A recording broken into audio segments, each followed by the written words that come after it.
Good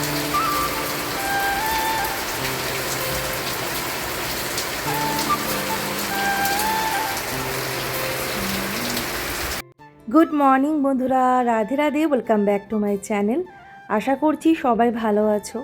সকালে আজকে ওদের টিফিনে বানিয়ে দিচ্ছি আজকে বিরিয়ানি বলতে ভেজ বিরিয়ানি, পনির, সোয়াবিন এগুলো দিয়ে, বা সোয়াবিন রাইসও বলা চলে।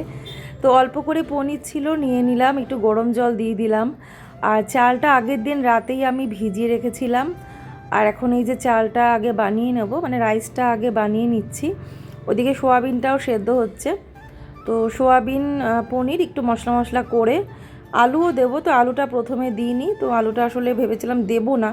তারপরে ভাবলাম যে মিষ্টি একটু আলু পছন্দ করে, গোপাল যদিও আলু পছন্দ করে না, সেজন্য আবার একটু আলু সেদ্ধ করে আলু দিয়েছি, ভেজে দিয়েছি। তো এখানে ঘি দিয়ে দিলাম কড়াইয়ের মধ্যে। তো এই ঘিয়ের মধ্যে কিন্তু একদিকে পনির ভেজেছি, তারপরে সোয়াবিন ভেজেছি, তারপরে আলু ভেজেছি, মানে পরপর ঘিতেই ভেজেছি। আর এখানে এই যে রাইসটা কিন্তু প্রায় হয়ে গেছে। তো সব কিছু ভেজে এই যে মশলায় কষিয়ে নিলাম।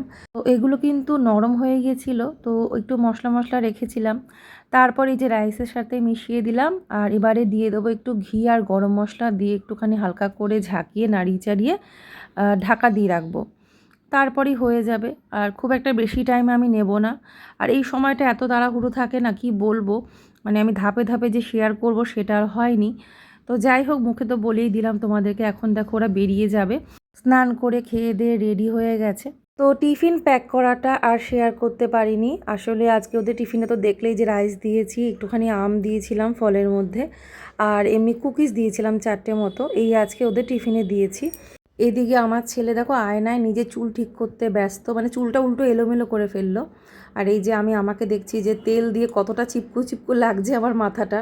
ঘুম থেকে উঠেই আজকে চুলে সবার আগে তেল দিয়ে নিয়েছিলাম, নারকোল তেল, ভালো করে ম্যাসাজ করে নিয়েছি।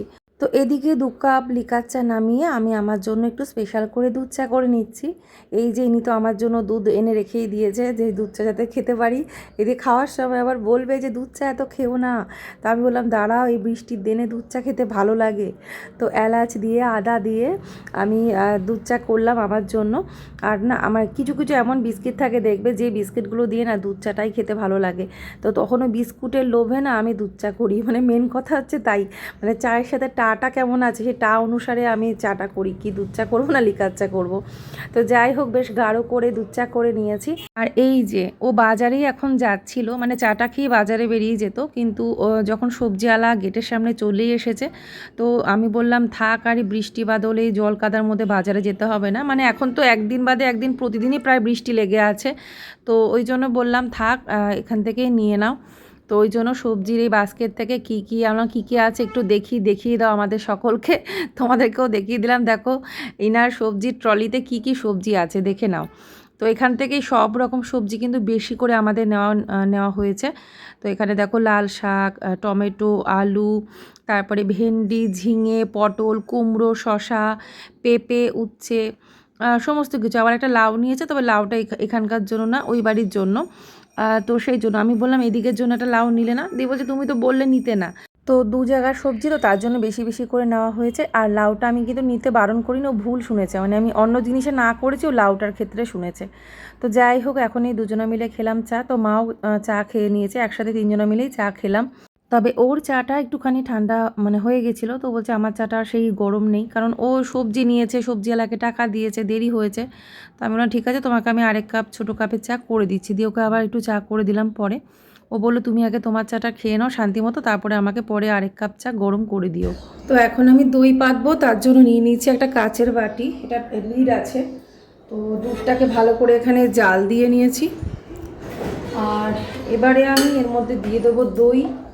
তো দইটাকে আমি জল ঝরিয়ে নিয়েছি, একটু দই আমি রেখে দিয়েছিলাম। তো এই যে আমুলের দই এনেছিল, তো সেটারই আমি কিছুটা রেখে দিয়েছিলাম। আমি কিছুটা দুধের মধ্যে দিচ্ছি।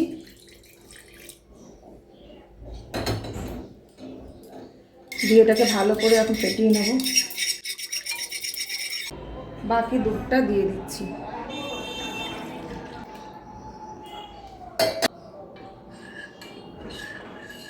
যেহেতু এয়ারটাইট থাকলে ভালো, হাওয়া বাতাস না লাগলে ভালো হয়, তো সেজন্য আমি লিডটা লাগিয়ে দেবো। তো তাহলে দইটাও বসে যাবে, হাওয়াটাও হবে না। তো এবার এটাকে রেখে দেবো, দই জমে গেলে তারপর ফ্রিজে রাখবো। আচ্ছা, এই ভিডিও শেষে তোমাদের দেখিয়ে দেবো যে দইটা কেমন জমেছে। তো এখন দেখো আমি কি কি রান্না করব সেগুলো গুছিয়ে নিয়েছি। ভেন্ডি নিয়েছি, কাঁকরোলগুলোকে না খোসা ছাড়িয়ে ছোটো ছোটো ডুমো ডুমো করে বানিয়ে নিয়েছি। আলু দিয়ে একটা অন্যরকম করে তরকারি করব। আর বেগুন অর্ধেকটা মতো ছিল, সেটা শাকে দেবো করে আমি ছোট ছোট করে কেটে নিয়েছি। আর শাকটা তো ভালো করে ধুয়ে একদম ঝিরিঝিরি করে রেডি করে নিলাম। তো এগুলো রেডি করতেও কিন্তু সময় লেগেছে। এগুলো আমি সব সবজিগুলো এখন তো জানোই যে সিঙ্ক মানে রান্নাঘরে ব্যবহার করা যায় না, হয় বেসিন ব্যবহার করি, তা না হলে বাইরে গিয়ে ব্যবহার করতে হয়। তো সেই জন্য একদম সবজি কেটে ধুয়ে টুয়ে সব রেডি করে এখন দেখো রান্না চাপিয়ে দিলাম। তো সবার আগে কিন্তু আমি কাঁকরোল দিয়ে আলু দিয়ে তরকারিটাই করছি। তেল গরম হওয়ার পরে দিয়ে দিয়েছিলাম আমি এখানে কালো জিরে, তারপরে কাঁকরোল আলুটা দিলাম, একটু ভাজা ভাজা করব লবণ হলুদ দিয়ে। তারপরে আমি এর মধ্যে দিয়ে দেবো একটু পোস্ত বাটা দিয়ে, একটু অল্প জল দিয়ে ঢাকা দিয়ে রাখবো, কাঁচা লঙ্কা চিরা বা কাঁচা লঙ্কা গোটা দেবো। তবে এই তরকারিটা কিন্তু নারকোলের দুধ দিয়ে বা নারকোল বাটা দিয়ে মানে করলে বেশি ভালো হয়। তো যেহেতু নারকোলটা ছিল না, মানে যখন ছিল তখন আবার এই কাঁকরোলের তরকারি করিনি, অন্য কিছুই বানিয়েছি। তো যাই হোক, ইচ্ছে হলো যে এরকম টাইপের কিছু একটা বানাতে। তো সেটাই আর কি, নারকোলের স্বাদটা পোস্ত দিয়ে মেটানোর চেষ্টা করেছি। তবে এমনি দুধ দিয়েও অনেকে বানায়, তো আমি কোনোদিনও যেহেতু দুধ দিয়ে বানাইনি সেজন্য কিন্তু আমি ট্রাই করলাম না।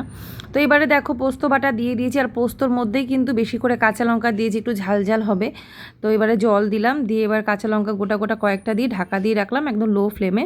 তো লাস্টে সামান্য একটু চিনি দিয়ে দিলাম। তো এবারে নাড়িয়ে চাড়িয়ে নামিয়ে নেব।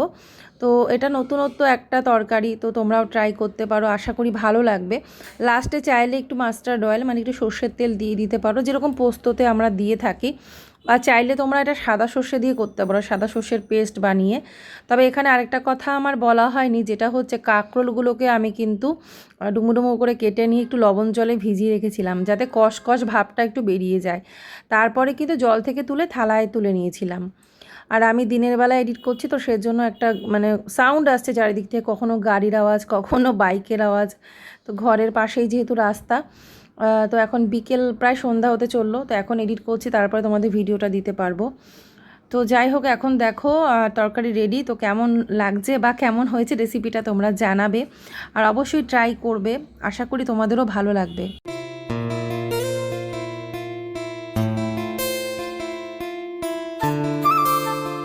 লাল শাকটা হয়ে গেছে, লাল শাকটা করলাম, শাক রেডি।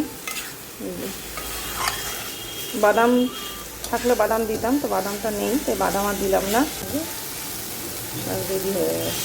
এখন ডালটা ফোড়ন দেবো লাস্টে, প্রেশার কুকারটা লাগালাম না, ওর জন্য একেবারে কড়াইয়ের মধ্যে ডাল সেদ্ধটা করে নিলাম। কাঁচা মুগ ডাল তো তো তাড়াতাড়ি সেদ্ধ হয়ে গেছে, এখন একটু ফুটে উঠলে জাস্ট আমি ফোড়ন দেবো, তাহলেই হয়ে যাবে। আর বাকি রান্নাবান্না তো একটা রেসিপি তো শেয়ার করেছি। তো এই যে এখানে ভেন্ডিটা করলাম মশলা মশলা করে ভাজা, ঠাকুরকেও লাল শাক দিয়ে এসেছি, আর বাকিটা রয়েছে। আর এই যে কাঁকরোলটা রয়েছে, মানে ভোগের জন্য তুলে দিয়েছে, বাকিটা রয়েছে।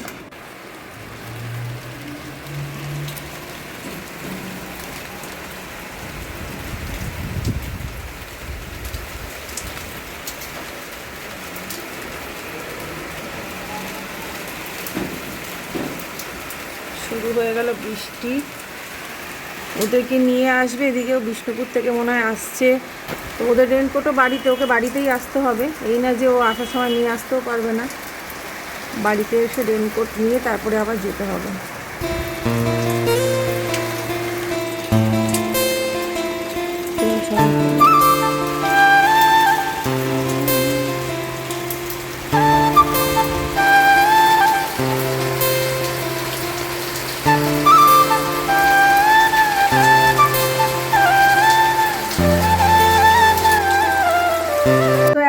করছি, ওরা স্কুল থেকে আসবে, ওদেরকে আনতে গেছে। একে তো বৃষ্টির মধ্যে ও বাইরে থেকে এসছে, বৃষ্টি প্রচণ্ড।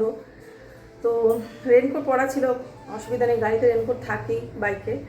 তারপরে আসলো, রেনকোট দুটো ওদের দুজনেরটা দিলাম, যেহেতু ওদেরকে স্কুল থেকে আনবে, তো ওদেরটা নিয়ে আবার গেল। তখন তো মানে মুষলধারে বৃষ্টি হচ্ছিল যখন গেছে, এখন দেখছি বৃষ্টিটা থেমেছে, একটু হালকা হালকা ঝিরিঝিরি হচ্ছে, ওই জন্য বাইরে যেতে পারছি না, এখন হালকা হালকা হচ্ছে, সেই গতিতে বৃষ্টিটা নেই। তো একদিকে বাঁচা গেছে, ওদেরকে যেহেতু নিয়ে আসছে, বলেছি বেশি একটা তাড়াহুড়ো করতে না, একটু আস্তে ধীরে আসবে। তো দেখি এখন মনে হয় চলে আসবে, বাইরের থেকে যাই, বৃষ্টি পড়ছে, ওই চলেও এসছে। ব্যাগ, তুই প্যান্ট পরিস না, আমি বলেছিলাম যদি প্যান্ট পরতে না চায় প্যান্টটা পরানোর দরকার নেই। কি অবস্থা বাবু, ব্যাগটা ভিজলো কেন? ব্যাগটা সমেত রেনকোটটা কেন পরিসনি? তো বন্ধুরা, এটা হলো পরের দিন। জাস্ট আমি তোমাদেরকে দেখিয়ে দিচ্ছি দইটা কেমন হয়েছে, এইটুকুনি শেয়ার করব, তারপরে ভিডিওটাকে কমপ্লিট করবো, মানে এন্ড করে দেব। তার কারণ দেখলে যে ওরা স্কুল থেকে আসলো, তারপর আর ভিডিওটা কন্টিনিউ করা হয়নি, খুব ব্যস্ত হয়ে পড়েছিলাম। গোপালে তো বইয়ের ব্যাগ ভিজে গেছিলো, ওদিকে ওর প্যান্টও ভিজে গেছিলো, যেহেতু রেনকোটের প্যান্টটা পরেনি। তো যাই হোক, যে কোনো কারণেই হোক, আগের দিন ব্লগটার কন্টিনিউ হয়নি। তো জাস্ট তোমাদের দেখালাম যে দইটা কেমন হয়েছে, যেহেতু তোমাদের বলেছিলাম। তো ভিডিওটা আজকে এখানেই এন্ড করলাম, ছোট্টর মধ্যেই আজকে ব্লগটা রইলো। এরপরে একটা সুন্দর ব্লগ নিয়ে আগামী দিন চলে আসছি। আজকের মতো এখানেই টাটা, বাই বাই। সবাই তোমরা ভালো থেকো।